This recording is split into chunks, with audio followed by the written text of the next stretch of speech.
The year was 2347. Humanity had spread far beyond Earth, building homes on distant worlds and making friends with alien species across the stars. They had joined something called the Galactic Compact, a loose group of civilizations that traded and talked and sometimes helped each other. Life was good. Life was peaceful. But peace never lasts forever. Kate Murphy sat alone in the control room of Horizon Gate, a small space station floating at the edge of human territory. Her job was simple. She watched the screens, listened to the signals, and made sure nothing dangerous came their way. Most nights were quiet. Most nights she spent reading books or talking to her sister back on Earth through video calls. This night was different. At exactly 3 a.m, station time, her console started beeping. Kate put down her coffee and looked at the screen. A signal was coming in, weak and broken, from a part of space that humans had never explored. She tried to clean it up, running it through filters and boosters. Slowly, the static became words. The voice was not human. It clicked and buzzed in strange patterns. But the translation software did its work, and Kate read the message on her screen. Her hands began to shake. "This is the 'We are under attack. The swarm has returned. Our defenses have failed. Our cities are burning. We beg anyone who can hear this message. Please help us. Please, we cannot survive alone." Kate knew about everyone did. They were an old species, much older than humans. They looked like giant insects with hard shells and many legs. They were proud and cold and believed themselves better than everyone else. For 100 years, they had refused to speak to humans. They called humanity young and foolish. They said humans were too emotional, too weak, too primitive to matter. And now they were begging. Kate sent the message to Earth Command as fast as she could. Then she sat back in her chair and stared at the stars outside her window. Somewhere out there, an entire civilization was dying, and they had called out to the very species they had always looked down upon. Admiral Jack was 70 years old. He had white hair and tired eyes and scars from wars he never talked about. He had been ready to retire, to spend his final years fishing on a lake in Montana. But when the message reached Earth Command, he was the first one they called. He listened to the recording in his office, alone in the dark. The voice sounded strange through the speakers. It did not sound proud anymore. It sounded scared. It sounded like a child calling for help in the night. Jack played the message 3 times. Then he made a call. Within hours, the United Earth Council gathered in their great hall. Leaders from every human colony appeared on screens around the room. Ambassadors from allied alien species sat in the gallery above, watching with curious eyes. The debate began immediately. "They have never helped us," said one, a thin woman with sharp features. "When they attacked our shipping lanes 10 years ago, we asked them for support. They laughed at us. They said it was not their problem." "They have called us insects," said another, a heavy man with a red face. "They have said humanity is a disease that will burn itself out. Why should we risk our people for them?" "Because they will die if we do not," said a young woman from the Mars colony. Her name was, and she had only been for 6 months. "Does it matter what they said about us? Does it matter what they did or did not do? People are dying. Children are dying. Can we really sit here and do nothing?" The room erupted in argument. Voices rose and fell. Fists hit tables. Faces turned red with anger. Admiral stood quietly in the corner, watching it all. He had seen this before. He had seen people argue about who deserved help and who did not. He had seen the calculations of politics and power. He was tired of it. Finally, he stepped forward. The room fell silent. Everyone knew Jack. Everyone respected him, even if they did not always agree with him. "I have fought in 3 wars, Jack said, his voice calm and steady. "I have seen good people die for bad reasons. I have seen bad people survive through luck and cruelty. I have learned that the universe does not care about fairness. The universe does not reward the good or punish the wicked. It simply is." He paused and looked around the room. "But we are not the universe. We are human. We get to choose what we do and who we are. They scorned us. They mocked us. They refused our friendship. All of that is true. But does that mean we should let them die? Does that mean we should become as cold and proud as they were? He shook his head. I say no. I say that the measure of who we are is not how we treat our friends. Anyone can be kind to those who are kind to them. The true test is how we treat those who have given us nothing.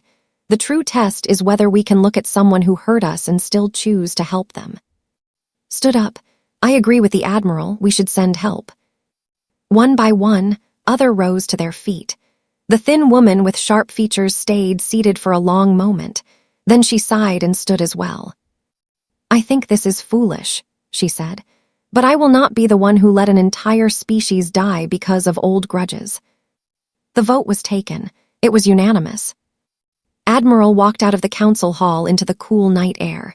He looked up at the stars and thought about what was coming. The swarm was an old enemy, older than themselves. 10,000 years ago, they had nearly destroyed the galaxy. Then they had disappeared, gone to sleep somewhere in the dark between stars. Now they were awake again. Jack knew that many humans would die in the days ahead. He knew that he might be one of them, but he also knew that some things were worth dying for. Not glory, not power, not revenge, just the simple belief that when someone calls for help, you answer. He pulled out his communicator and started making calls. There was a fleet to gather and a war to fight. And somewhere far away, a proud species was learning what it meant to need someone else. The stars glittered cold and distant overhead, but for the first time in a long time, they did not seem quite so empty, because humanity was coming and they were bringing hope with them. The word spread fast. Within one day, every human in the galaxy knew what was happening. They were in danger. Earth was sending help. Volunteers were needed. Commander Ben stood on the observation deck of Jupiter Station and watched the ships arrive. He had been in the Navy for 20 years. He had seen fleets gather before, but nothing like this. Nothing even close. They came from everywhere. Big warships with heavy guns, small fighters that could dance through enemy fire, cargo ships loaded with food and medicine, mining vessels that had welded weapons to their hulls, even cruise liners, the fancy ships that carried rich tourists to see distant stars, had been emptied of their pools and restaurants and filled with hospital beds. How many so far? Ben asked the officer beside him. 8,000, sir, and more coming every hour. Ben shook his head in wonder. The official military had only committed 4,000 ships. The rest were civilians, regular people who had seen the news and decided to help. Farmers and teachers and factory workers who had never fired a weapon in their lives. They came anyway. Captain Lisa Grant arrived on the third day. She commanded the carrier Independence, one of the biggest ships in the fleet. It could hold 200 fighters and had enough firepower to crack a small moon. Lisa was 45 years old with short gray hair and eyes that had seen too much death. She found Ben in the command center, staring at tactical displays. You look worried, she said. I am worried. The intelligence reports say the swarm has millions of bioships. Millions, Lisa. We have 12,000 vessels, and half of them are not even real warships. Lisa sat down beside him. I know the numbers. I also know that numbers are not everything. They are animals. They act on instinct. They swarm and consume and do not think about what they are doing. We are different. We can plan. We can adapt. We can surprise them. I hope you are right. On the destroyer Ironclad, Chief Engineer Sam Turner had not slept in 3 days. He stood in the engine room, surrounded by tools and wires and pieces of equipment he had pulled from 6 different ships. His team worked around him, their faces tired but determined. Sam had an idea, a crazy idea that might save thousands of lives or might blow up in their faces. The swarm was connected by a hive mind. Every creature shared thoughts with every other creature. It made them fast and coordinated. It also made them weak in a way that nobody had figured out how to use. Until now. Sam had built a device that could broadcast a special signal. If his calculations were right, the signal would break the hive-mind connection. It would turn them from a single thinking army into millions of confused animals that did not know what to do. Will it work? Asked his assistant, a young woman named Rachel. I do not know, Sam admitted. But I know that if we do nothing, we lose, so we might as well try." Far across the station, Dr. Dawson was having problems of her own. She stood in the cargo bay of the medical frigate Mercy, surrounded by boxes of supplies and looking at a holographic image of a body. "This is impossible," she said to nobody in particular. The head never allowed humans to study them. They were too proud, too secretive, but now needed to learn how to heal them, and she had almost no information to work with. She had sent messages to every university and research center in human space. Within hours, files started arriving. Old observations from diplomats who had met officials, notes from scientists who had studied artifacts, even a journal entry from a human merchant who had once been allowed to visit a city before they closed their borders. It was not enough, not nearly enough, but gathered her team of doctors and nurses and started teaching them everything she could figure out. They would learn as they went. They had no other choice. The allied species of the Galactic Compact watched all of this with confusion. They who looked like tall lizards with golden scales sent 5 cruisers. Their ambassador said it was all they could spare. Everyone knew they had hundreds more ships sitting in their home ports. The Fennec, small furry creatures who were famous for their healing technology, sent supply ships but no fighters. Their leader said they did not believe in violence, even to save lives. The other species sent messages of support and good wishes. Words were free, ships were expensive. Admiral called a meeting of all fleet commanders on the night before departure. They gathered in the Great Hall of Jupiter Station, hundreds of captains and commanders filling every seat. The old admiral stood at the front, his uniform crisp and his medals shining. But his face was tired. He looked like a man who had not slept in a week. "I will not lie to you," he began. "This mission will be dangerous. Many of us will not come home. The enemy is vast and ancient and merciless. They do not negotiate. They do not take prisoners. They consume everything in their path and move on to the next world." The room was silent. Every eye was fixed on the admiral. "But I will tell you something else. Something more important than tactics or numbers or the odds against us. We are not going to fight for glory. We are not going to fight for revenge. We are going to fight because somewhere out there, millions of beings are scared and alone and about to die. And we have the power to help them." He paused and looked around the room. "The never helped us. The called us names and closed their doors to us. Some of you are angry about that. I understand. I was angry too. But anger is a small thing compared to compassion. Hatred is a small thing compared to hope. They made mistakes. So have we, so does everyone. That does not mean they deserve to be destroyed." Lisa Grant stood up. "We are with you, Admiral, to the end." One by one, the other commanders rose. They did not cheer. They did not shout. They simply stood, showing their support in silence. Admiral nodded. "Then let us go save some lives." The fleet departed at midnight.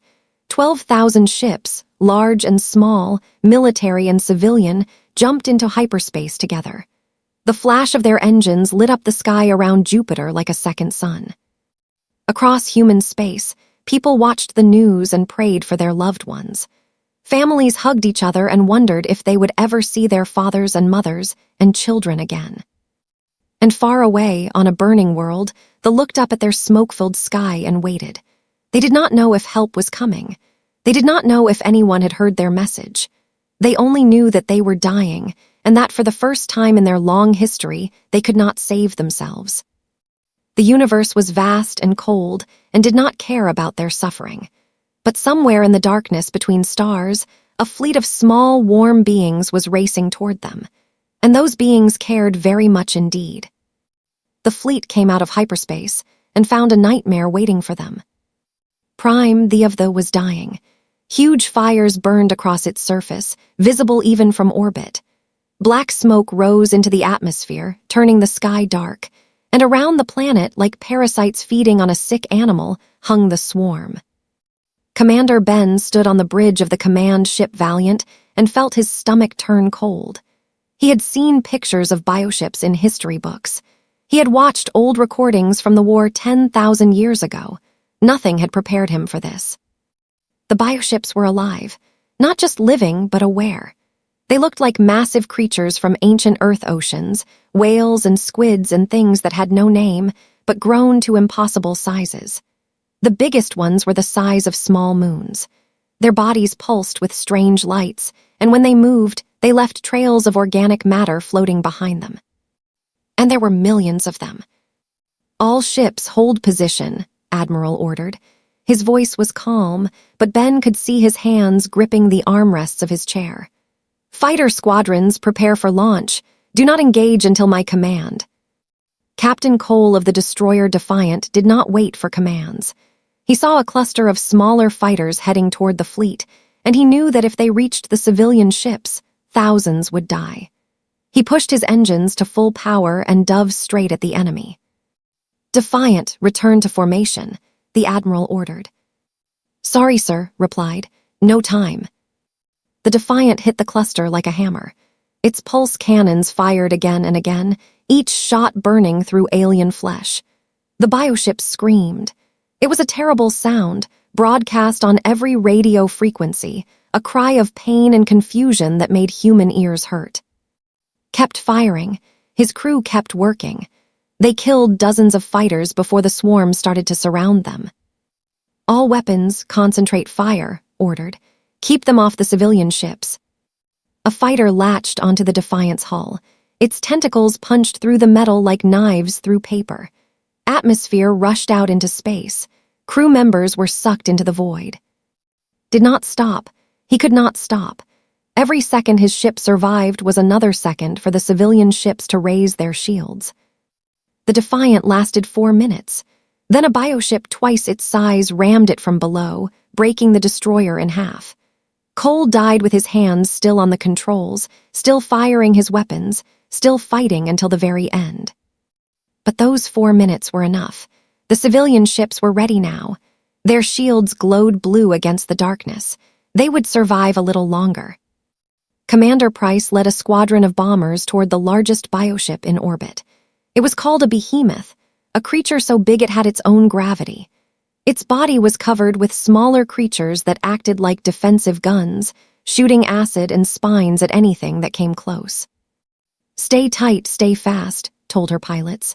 "We go for the neural core. One pass, drop everything, get out." They dove through clouds of defensive fire. Ships exploded around her. Pilots she had known for years died in flashes of light, but kept going. She had to keep going. Her bomber punched through the behemoth's outer membrane and entered its body. Inside, it was warm and wet and horrible. Organic walls pulsed around her.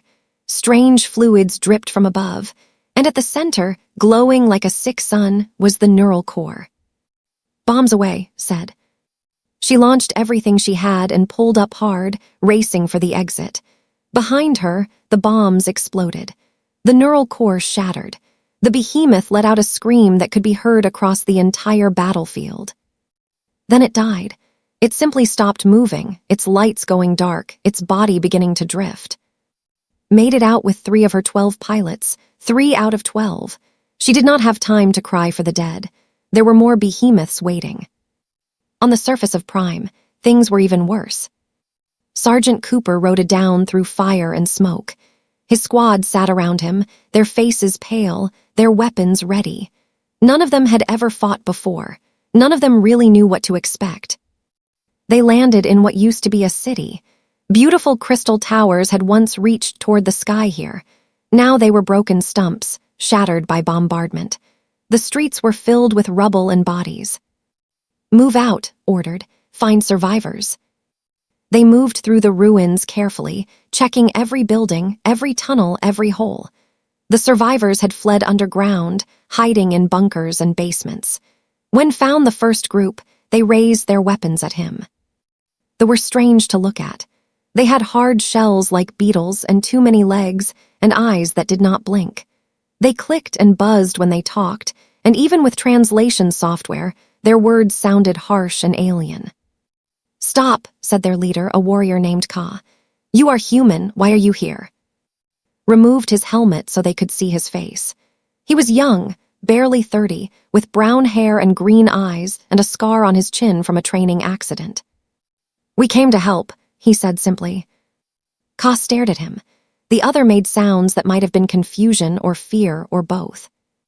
Help, they need no help from humans. We are strong. We are ancient. We do not need soft creatures like you. Looked around at the ruined city, at the dying world, at the handful of survivors huddled in the dark.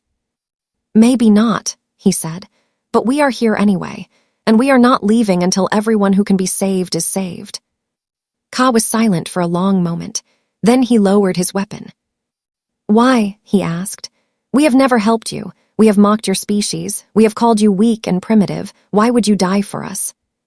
Thought about the question. He thought about the friends he had already lost today. He thought about the fleet fighting and dying in orbit above them. He thought about all the humans who had come so far to help people who had never asked for their help before. Because someone had to, he said finally, and we are stubborn like that. Ka made a sound that might have been a laugh or a sob. It was hard to tell with faces. Stubborn, he repeated. Yes, I think that word describes your species well. He turned to his people and spoke in their clicking language. Then he looked back at. We will trust you, human, for now, but if this is a trick. It is not a trick, said. Now come on, we need to get you to the evacuation ships before they find us. They moved through the ruins together, human soldiers and survivors, two species who had never understood each other learning to work side by side. Above them, the sky burned with the light of 1,000 battles, and somewhere in the darkness, hope was still fighting to survive.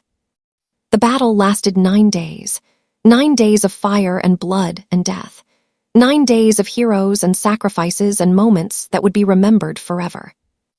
On the 4th day, Captain Lisa Grant knew she was going to die.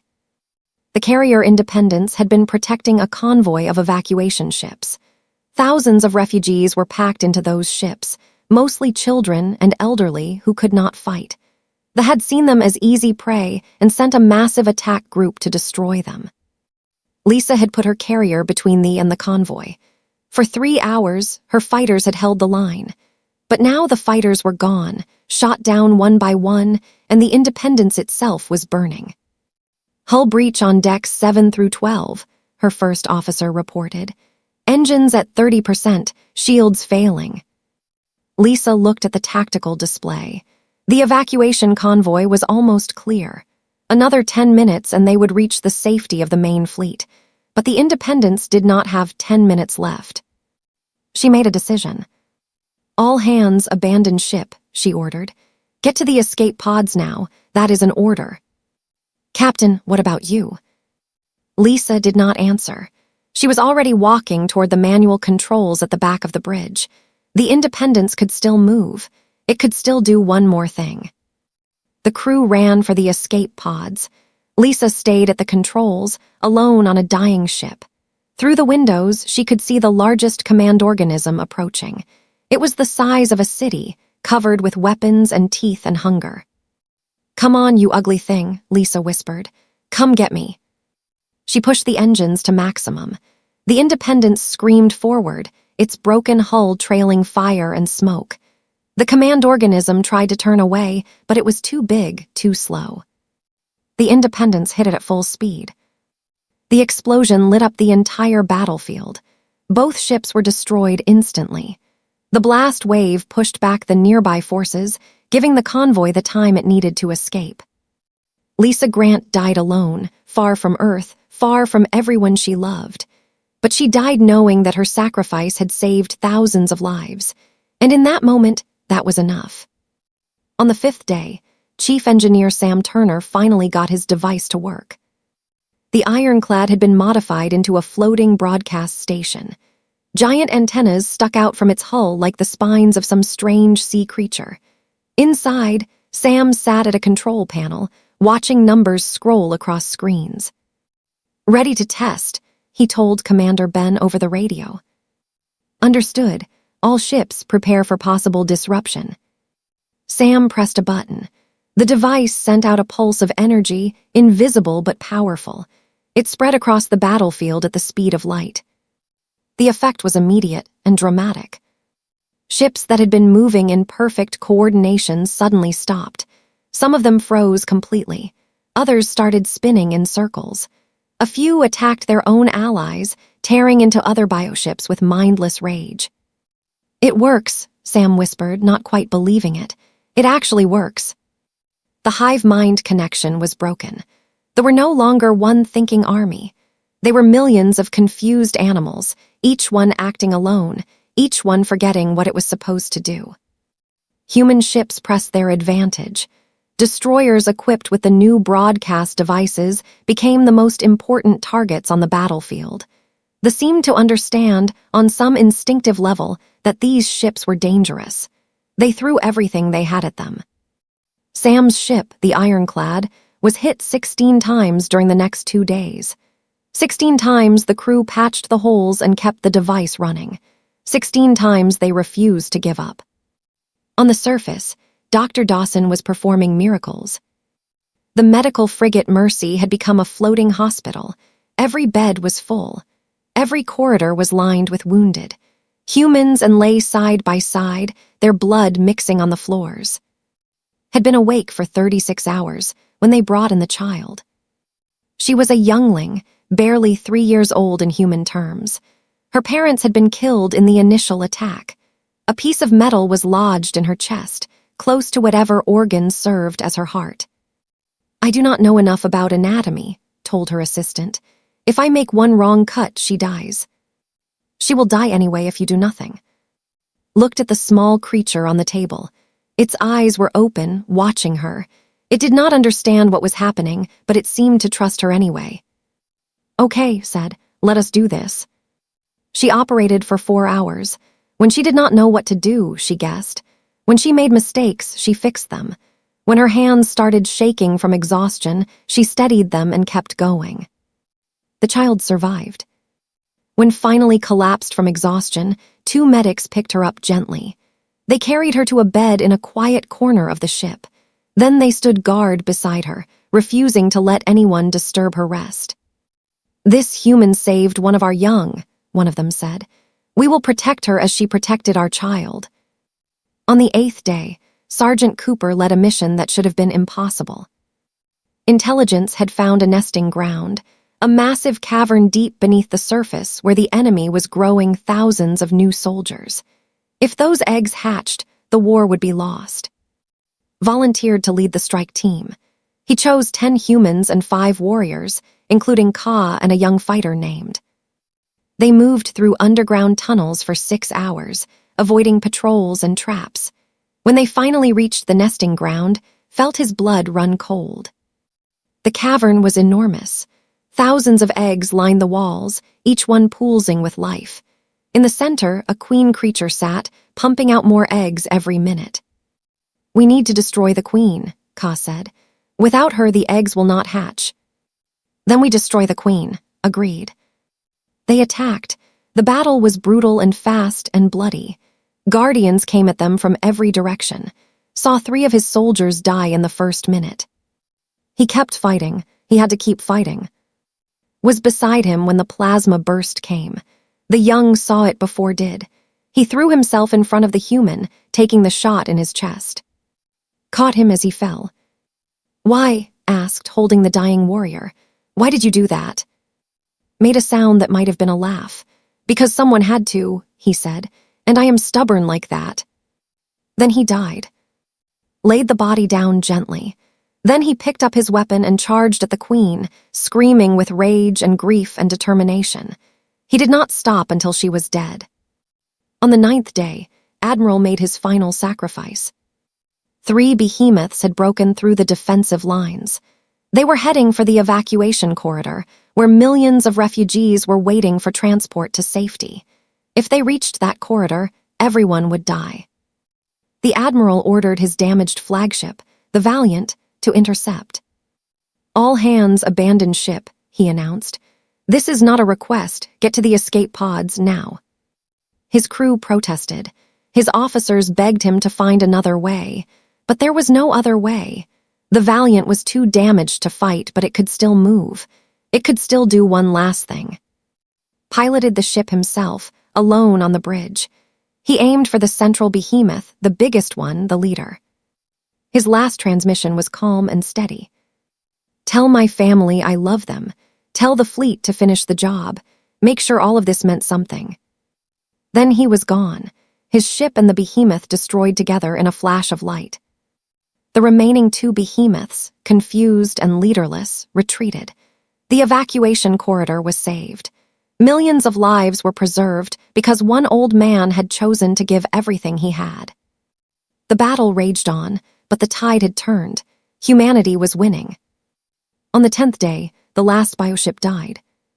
It was a behemoth, one of the massive creatures that had led the swarm. For hours, it had fought against dozens of human ships, refusing to surrender, refusing to run. But slowly, piece by piece, it was torn apart. When it finally died, it screamed.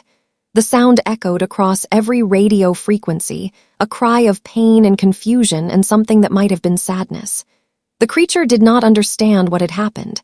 For 10,000 years, they had consumed everything in their path. Nothing had ever stopped them.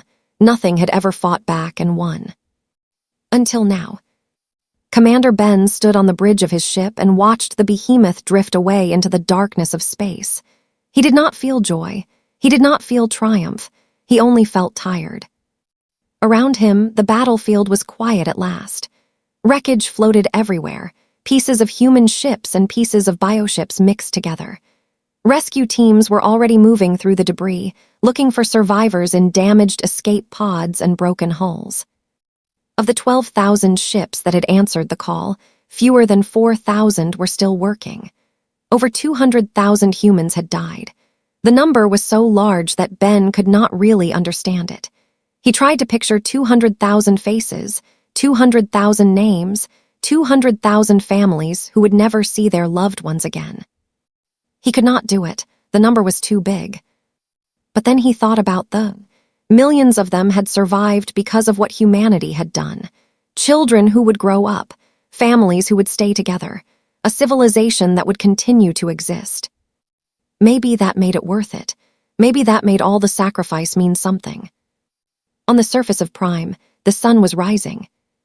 For 10 days, the sky had been dark with smoke and fire, but now the smoke was clearing. The fires were dying, and for the first time, they could see their sun again. Sergeant Cooper stood in the ruins of what had once been a great plaza.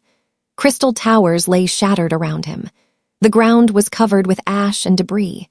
But here and there, small flowers were already pushing through the destruction, tiny spots of color against the gray. Ka stood beside him. The old warrior had fought by his side for days now. They had saved each other's lives more times than either could count. "Your people are strange," Ka said. Almost laughed. "We get that a lot." "I do not understand you. You came to help us even though we gave you no reason to care. You died for us even though we had mocked you. You showed us kindness when we had shown you only contempt." Thought about that for a moment. He thought about the friends he had lost. He thought about who had died saving him. He thought about all the humans who had given everything for people they had never met. "I guess we just believe that some things are more important than being treated fairly," said. "We believe that when someone needs help, you help them, not because they deserve it, not because they will pay you back, just because it is the right thing to do." Ka was silent for a long time. Then he made a sound that had come to recognize as laughter. "Stubborn," he said again. "Impossibly, wonderfully stubborn." The High Council had survived, hidden in the deepest bunkers beneath their capital city. When they finally emerged, they found a world transformed. Human soldiers were everywhere, helping to dig out survivors, distributing food and medicine, setting up temporary shelters. Human doctors were treating wounded. Human engineers were working to restore power and water to the damaged cities. And everywhere, humans were talking to each other, working together, learning from each other. The eldest, Prime, was very old. He had lived for over 300 years and had seen many things, but he had never seen anything like this. He found Commander Ben near the largest refugee camp. The human officer was helping to unload supplies from a cargo ship, working side by side with his crew. "You are the ranking officer now?" asked. Ben straightened up and nodded. "Yes, sir. Admiral gave his life in the battle." "I see," was quiet for a moment. I have come to thank you. On behalf of my people, on behalf of our entire civilization, thank you." "You do not need to thank us," Ben said. "We did what anyone would do." Shook his head. "No, that is not true. The other species of the compact sent words of support. They sent a few ships. But only humanity sent everything. Only humanity sacrificed its children to save ours." He paused, struggling to find the right words. "For 100 years, the believed we were superior. We believed that compassion was weakness. We believed that caring for others made you vulnerable. We were wrong. Terribly, terribly wrong." Ben did not know what to say, so he just listened. "You have shown us something," continued. "You have shown us that true strength is not about walls and weapons and standing alone. True strength is about reaching out to others. True strength is about helping those who cannot help themselves. True strength is about love." The old extended his forelimb. Ben recognized the gesture. It was the way humans shook hands. They must have learned it from watching the soldiers. Ben clasped the limb firmly. "Welcome to the family," he said. News of the Battle of Prime spread across the galaxy. Other species watched the recordings in disbelief. Humans had gone to war for people who had given them nothing. Humans had died for people who had mocked them. Humans had sacrificed everything, not for power or profit, but simply because someone had asked for help. It was illogical. It was irrational. It went against everything the galaxy thought it understood about survival. And it changed everything. The who had only sent 5 ships were ashamed. They announced new policies of cooperation with their neighbors. The Fennec, who had refused to fight, began training medics to help in future conflicts. Species that had never talked to each other began reaching out, inspired by the impossible example humanity had set. On Earth, there were memorials. Families gathered to honor their dead. Statues were built. Names were carved into walls. But the greatest memorial was not made of stone or metal. It was made of actions. Because in the years that followed, whenever someone in the galaxy called for help, someone answered. Not just humans, everyone. The sent ships. The Fennec sent doctors. Though once the proudest and most isolated species in known space became fierce defenders of those in need. They had learned from humanity. They had learned that when someone is afraid and alone, you do not ask what they have done for you. You do not calculate the costs and benefits. You simply help them. Cooper stayed on Prime for 2 years, helping to rebuild. Ka became his closest friend. When finally returned to Earth, the old warrior gave him a gift, a piece of crystal from one of the shattered towers. "So you will remember us," Ka said. Smiled. "I could never forget." Dr. Dawson opened a clinic on the, teaching human and doctors to work together. The child she had saved, now healthy and strong, visited her every week. Chief Engineer Sam Turner received medals and honors from 3 different species. He put them in a box in his closet and went back to work. There were always more problems to solve, more people to help. And somewhere in human space, a new ship was being built. They called it after the old admiral who had given everything for a cause he believed in. When it launched, its mission was simple: to patrol the galaxy and answer any call for help, no matter who sent it, no matter what the cost. Because that was who humanity had chosen to be. Not perfect, not powerful, just stubborn enough to believe that kindness mattered more than logic and that love was stronger than fear. The stars were vast and cold and full of danger, but they were not empty anymore, because wherever there was darkness, humanity would bring light, and wherever there was despair, humanity would bring hope. That was their gift to the galaxy. That was their legacy. And it would last forever.